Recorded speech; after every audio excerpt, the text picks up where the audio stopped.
Hi, welcome back to my channel. My name is Jacqueline Lopez, and today we are going to be doing this adorable little gnome out of Dollar Tree supplies. Now, if you want to watch more videos like this, make sure that you are subscribed to my channel.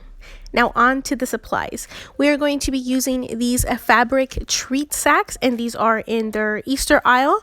And we are going to be using a microfiber cleaning cloth. This is found in the automotive section. Some hot glue, a wood bead, some filler of any sort. I am using beans and polyfill, some yarn as an embellishment, and then any other fabric of your choice.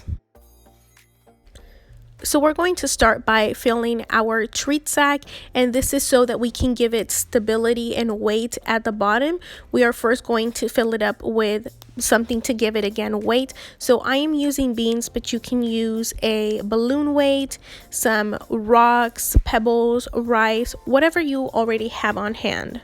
And then we're going to fill up the rest with some fiber polyfill, and this is just to give it its nice fluffy shape. The treat bags do come with this little jute twine to wrap around, so I'm just again using what I have to seal at the top. Then we're going to take our microfiber cloth, and this is going to be our beard of the gnome.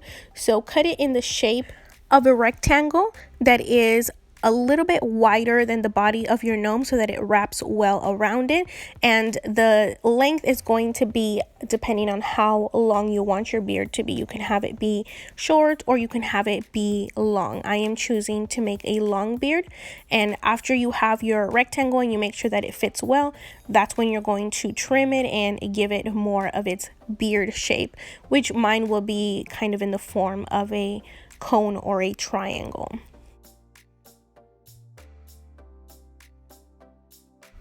Once you have your desired shape and length, we are going to glue it on to the treat sack.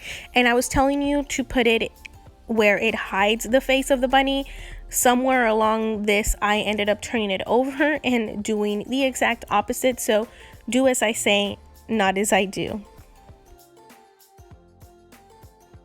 Once that's all glued on, we are going to move over to our hat, and I am using this scrap piece of fabric that I got at a thrift store. You can use any piece of fabric from the dollar store or anything you'll have on hand, and we are going to cut it in a triangle shape. I'm going to be using this yarn to make a tassel as an embellishment for the hat, and I generally don't like to do this, but we're going to seal it with some hot glue.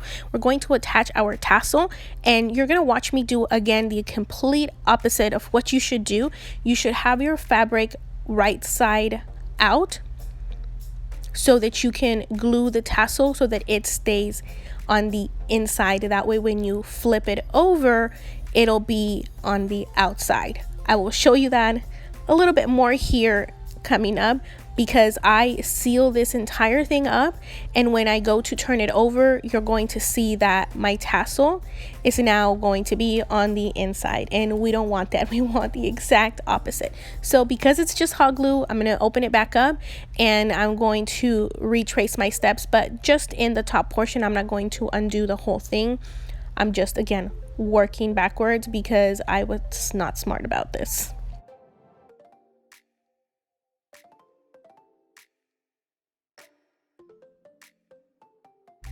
I hope that all made sense. If not, ask me in the comments down below. I'll answer any questions you have in regards to this.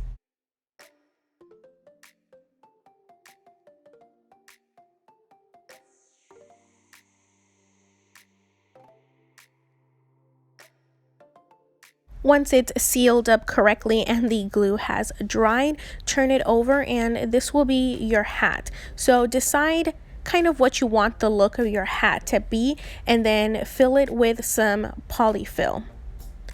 Now I am going to suggest that you make your hat both longer and wider than you think you're going to want it, because it is always easier to remove than it is to add. I did end up trimming mine a lot because it was just ridiculously too long. So I did several times had to put it on the body of the gnome so that I could measure it, and twice did I have to trim the bottom. Because I want mine to have this fold over look, I am adding a lot of polyfill to the top, and then the second part where I'm going to fold it, I do not add any polyfill. leave some space, and then add just a small amount so that it has something to sit on top of my gnome's body or beard.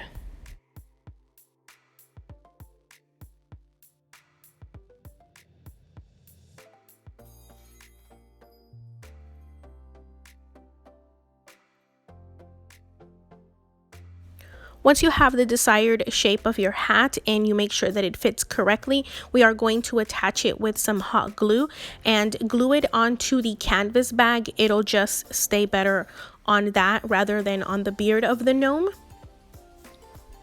And I'm only gluing it on the back and a little bit of the sides because we are going to need to lift up the front of the hat a little bit so that we can attach our nose.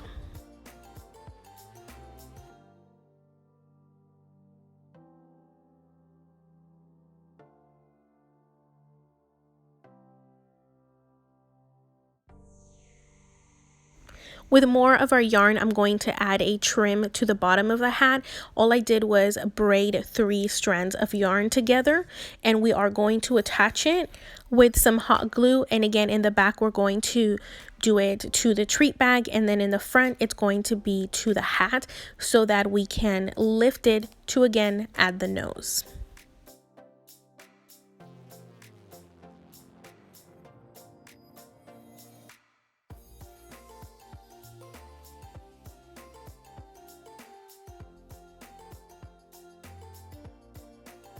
Now on to the nose, I'm going to be using this wood bead because that's what I had on hand.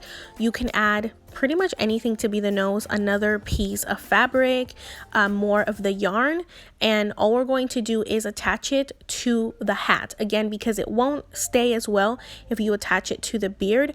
And that's pretty much it. I'm gluing the hat to make sure that it stays down in place. But look at how beautiful it turned out. I am obsessed with him. He is so cute and so easy to do. The alternative choices of materials you can use are endless. I'm going to leave a list down below so that you can see how easy it is to recreate with everyday items in your home. Thank you so much for watching. Again, subscribe to my channel if you haven't already. Thank you and have a good rest of your day. Bye-bye.